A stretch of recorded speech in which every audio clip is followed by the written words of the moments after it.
على والله 15 يا ليون انا ادركت انك مغالط، الحمد لله ان ربي فضحك قبل ما تمشي. يا اسعد، يا اسعد، انا نحسب بالمارشينوا. انا العمله من دون ما نحسبش انا باسكو عمله مدعمه. انا من بنك الدوله ما تعطيني العمله، انا كي 20 اورو نشري من المارشينوا، لهذا حسبت بالمارشينوا. افهم؟ هذا عايش في الالمان باش عنده من سنه ما دخلش، وانا نحلف لك باللي 150,000 اللي هي 5 دولار بالمارشينوا.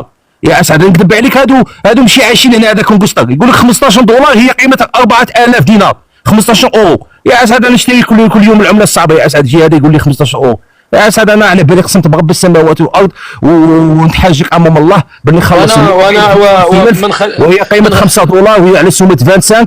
احسب يا اسعد، احسبها. صافي وانا من خدعنا بالله خدعنا له، والله اني صدقتك ما دام اقسمت يمينا. لكن اكيد المساله لها لفه في تغيير العمله، اكيد هذا بيفسرها لنا الاخ ادريس، لانه انا بصراحه عقلي يحبس ولا سمير عقلي يوصل يوقف. خليه يكمل اولا يا اسعد. هذو مغاربه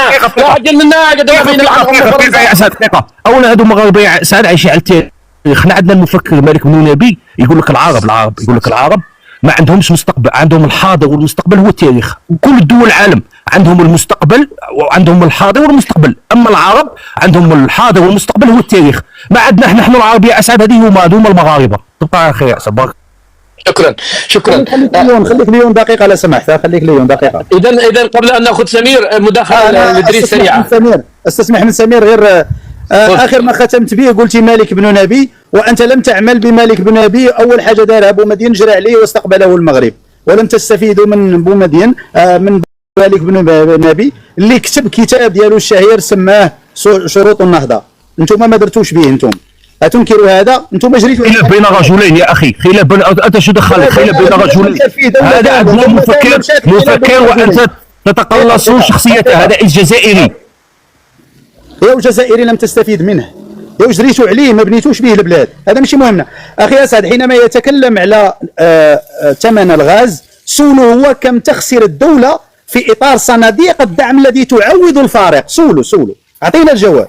يعني مدعوم الغاز عندهم مدعوم، الدوله هي تعوض الفارق. انطقه يا استاذي. ايوه هذا انا واش دخلني الدوله؟ هذا نعمه الله يا اسعد. انا واش دخلني الدوله تربح ولا تخسر؟ الحمد لله دوله واقفه يا اسعد. الدوله مدعمه من الاستقلال، هذا ماشي سعر من الاستقلال تتمشى عليه الجزائر يا اسعد. دعمه كل مواد، 90% من المواد مدعمتها الدوله وكتمدعم اكثر الا بعد كورونا. طيب لحظه يا ليون.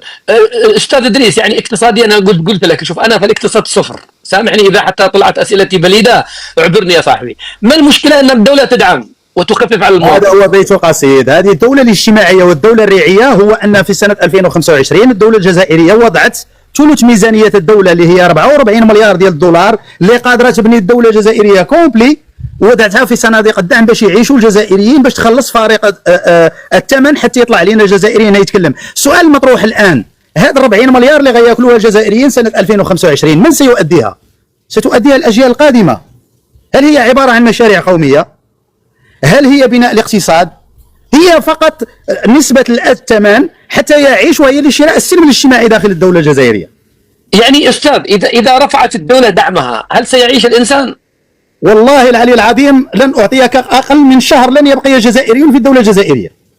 أنتم في المغرب ما عندكم دعم لشيء، أنتم عايشين على هذا هو الفرق بيننا. الفرق بيننا. المغرب نهج سياسة الدعم المباشر، أي أنه يتجه فقط إلى ما يسمى بالطبقات الهشة، حتى أنه والي بنك المغرب سي الجواهري قال بأن الدعم لا يجب أن يكون، لأنه يورث ما يسمى بسياسة الكسل. حينما يطلع لك مواطن جزائري يقول لك أنا ندي منحة بطالة، هذه في حد ذاتها قدحية في إطار مواطن. يجب أن تكون هذيك الأموال اللي غادي تخصص للدعم لازم تكون في لماذا يا أستاذ يا أخي ربي حضرني لو سمحت لحظة يا جني، لحظة يا مستر مغالطات. لحظة اصبر يا أخي. يعني ما المشكلة أنه دولة يعني يقول لي اقتصاديا على المدى البعيد ناس حباهم الله بأموال طائلة، غاز لا ينتهي، فلوس ما تأكلها النار، فتدعم السلع وتعطيها بدل ما هي ب$20 تدعم 15 تعطيها للمواطن ب5.